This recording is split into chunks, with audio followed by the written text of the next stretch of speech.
জীবন নিয়ে ছিনিমিনি খেলা চলতেছেন। আমাদের ভাই আজকে দাপন করতে পারলাম না, এখন পর্যন্ত দাপন করতে পারলাম না। কিসের জন্য?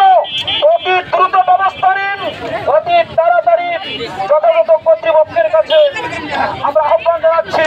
দ্রুত সময়ের মধ্যে আমরা ইনশাআল্লাহ এর ব্যবস্থা চাই। আমার ভাইয়ের হরতাল বৃথা দিতে দিব না ইনশাআল্লাহ।